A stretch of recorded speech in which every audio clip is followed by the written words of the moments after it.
Hi, my name's Phil. I like talking about politics and also a teacher, so like talking about educational politics, and there's a big one in terms of course, the misawarding of A-level grades recently in England and Wales, following on from the debacle we had in Scotland as well. And in this video, I'm going to show you in extremely simple maths that you'll be able to see for yourself just not only how badly the algorithm got it wrong. We're not talking about unfair from a moral point of view, just actually mathematically got it wrong, but also to indicate how teachers' predictions were actually correct. But first, if you'd like to be notified of daily news and politics, please subscribe to the channel and click the bell notification icon. So there are a number of things that were wrong with the government's algorithm for predicting grades for students, which has hit those students from the poorest backgrounds much harder, and notably did not downgrade a single student who went to Boris Johnson's old school, the private Eton College. And there's many things wrong with the algorithm. You may be thinking that I'd be talking about what was reported in The Guardian yesterday. Now, I will touch on that, but no, I'm going to show you something that won't require any detailed mathematical knowledge. It's right in the report. Ofqual, which is the exams regulator that produced the algorithm, wrote a 300-odd page report on it, and I hadn't had time to go through it as soon as it came out. I've been through it now, and there's a page in there that just basically shows not only how they got it badly wrong and should never have gone with the algorithm, but that actually teachers were pretty spot on. But I'll explain the thing that was in The Guardian first of all, so for those who are not aware.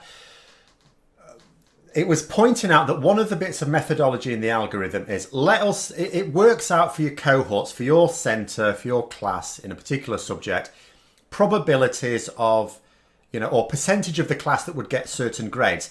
Now, obviously that percentage is worked out as a probability. It's not going to come out at an integer number of students. So let us imagine that it works out the probability of someone in your class getting an A star, which is the top grade, being about 0.7 of a person. Let's say it also works out at the other end of it that someone will get a U, which is unclassified. It means you fail. Also at 0.7 of a person. Now, there's no such thing as 0.7 of a person, so what do? You could either round it off and say, well, it's close to a person. We'll give one person an A star and we'll give one person a U. Or you could say it's less than a person, so we're not confident enough that anyone would have got an A star, so no one gets an A star. At the same time, we're also not confident enough that anyone would have got a U, so no one gets a U. You could do that. The algorithm didn't do either of those things. Hang on, Phil, it's got to do one of them, surely. No, it did something completely different. So what it did in that scenario is it said, well, it's not up to a whole person that got an A star, so no one's getting an A star. Okay, well, that's the first thing he said, isn't it? But because there was an actual probability of getting a U, they did give someone a U. 0.7 of a person should have got an A star, 0.7 of a person should have got a U. No A star is awarded, but a U is not awarded because it's not an award, but it is given.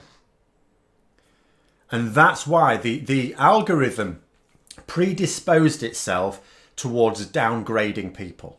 So it comes as no surprise that a lot of grades were downgraded.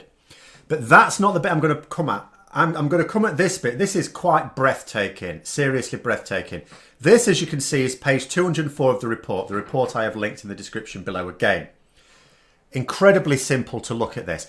What Ofqual did, and this is very sensible. When they developed their algorithm, they tested it. Of course you would test it. So they used their algorithm on last year's results, for which there were exam results, to see how good their algorithm was. And it was terrible. This is it in rank order of predictive accuracy. History at the top. 0.679 probability of getting it right. In other words, 67.9% accurate. To put it another way, applied to last year's students, it got 32.1% of all the results wrong. Wrong. Now, let us put this into human terms. And this is the one they did the best at. This is history. So if I've just got a bit of Excel here, but you can't see it, sorry. So if I put in there, in fact, I've already done this ahead of time. There's 47,044 candidates for A-level history. That's how many would have sat the exam. Predictive accuracy, 0.679. You put that in, it comes out at, it got the A-level history result wrong, doing the test from last year, for 15,000 people. That is 15,000 people that they got their grade wrong. And you may think to yourself, well, that could be wrong up or down. 39.1% of all the results were downgraded from teacher predictions. Only 2.2% were upgraded. Overwhelmingly, it was a downgrade. So you would be talking, not quite 15,000 people would have been downgraded unfairly, because this is comparing to the actual results. But, you know, well over 10,000. Then there's another, and I'm going to come to some more in a moment, but let's just look at the next column as well. So the next one is how accurate they were within a grade. So now what we're saying is, how accurate were we, you know, we're okay with it being wrong by a grade, which actually is not okay, because as I'm sure you've seen on social media, there's quite a lot of students from working class backgrounds works bloody hard, stunning. I mean, one person got 12 A stars at GCSE. Phenomenal achievement for anyone. For anyone, I don't care what your background is, but particularly from someone who comes from a disadvantaged home, they're on free school meals, and they were aiming for a top university. They've missed out on that place because of a grade.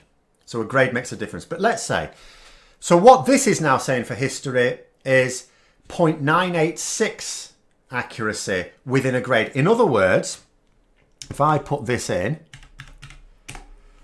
659 people would have got their grade wrong with this algorithm by more than a grade. And bear in mind, the vast majority of those would have been downgraded. So that would have meant that someone who should have got an A would have got a C or lower. 2 whole grades down at least, maybe multiple. Because we've heard cases of people being predicted A's and getting E's. The bottom grade that allows you to pass. An A grade student being told that they've only just passed. Now, that is the best thing. And that's a shock, just that number itself. If that was the average, that would be shocking. That's a ridiculous number of people who are being disadvantaged by this. And Ofqual knew about it because this is in their report. What about going down a bit? Let's go down to my subjects. Let's try and find them. Maths and physics. So physics here, if I put this in, so there were 36,025 candidates and their accuracy was 0.585. They're getting barely half of them right. In this particular case, that's again 15,000. It's 14,950 candidates who would have been given the wrong grade by this. Then you look at, let's have a look. Now, the one I want to look at is quite far down here, further maths. Further maths I'm picking on because that is the hardest A level. If you want a career in technology or physics or maths or something like that, you know, people would expect, yeah, you'll do physics and you'll do maths. If you're really wanting to aim high for theoretical physics or maths, something like that, you would do further maths as well. It is the hardest A level. Only the very serious and the very clever need apply.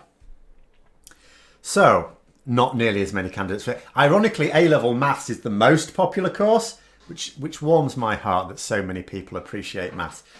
Further maths, not so many. For a start, it's much harder to get on the course. You've got to be a top student to do this. Accuracy here, 0.499. That is less than half.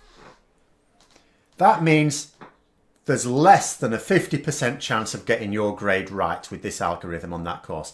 6,750 students would have got their result wrong based on last year's results. And obviously that means on this year's you would also think the same thing. These are students who will be applying to top universities. Choosy universities, universities that want the best. Not everyone who does this course, of course, will get the A's and A stars they need. 6,750 students will have been failed by the algorithm.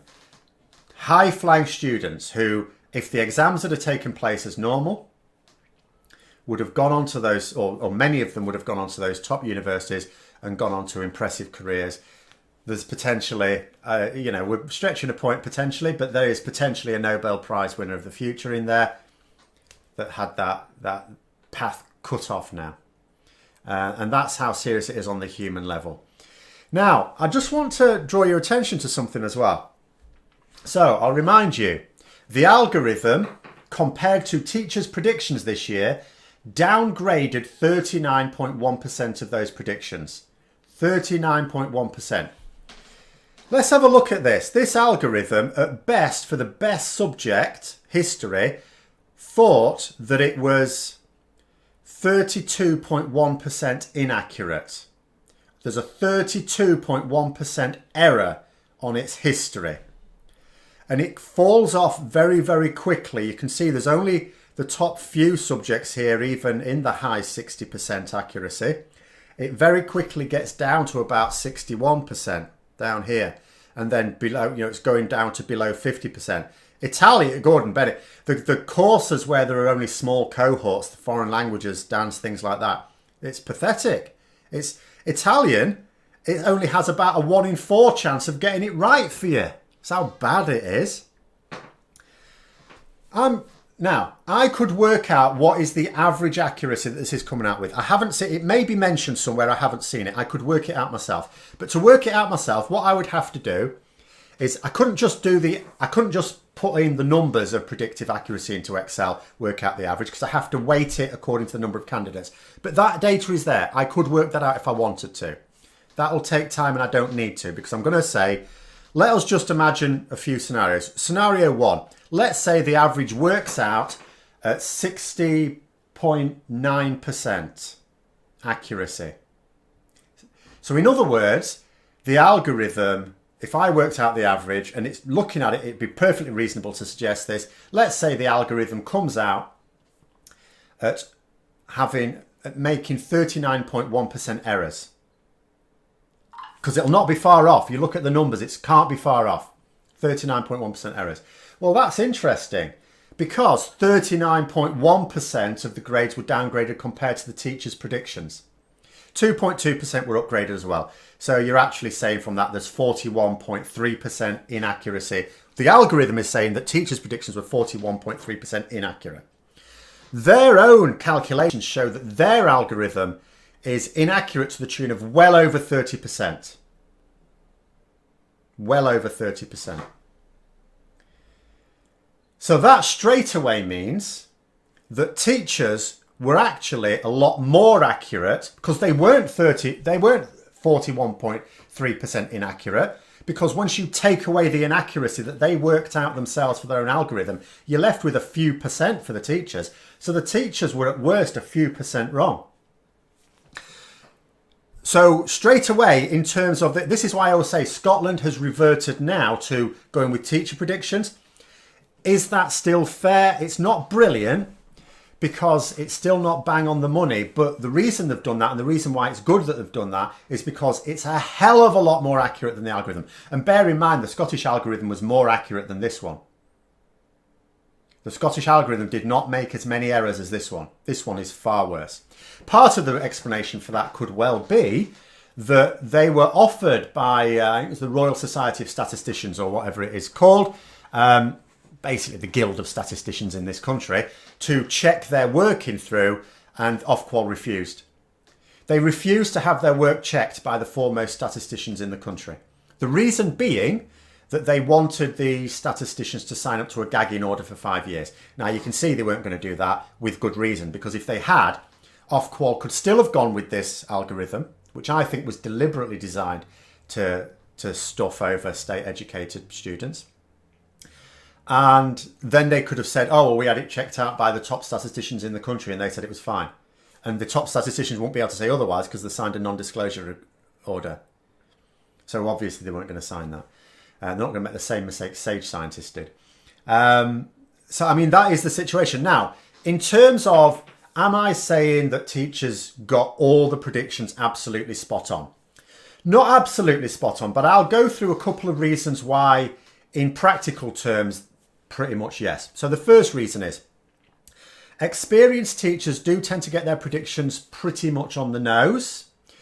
It's very rare that you will have a student do better than you are predicting. Can happen, but sometimes you get a borderline situation.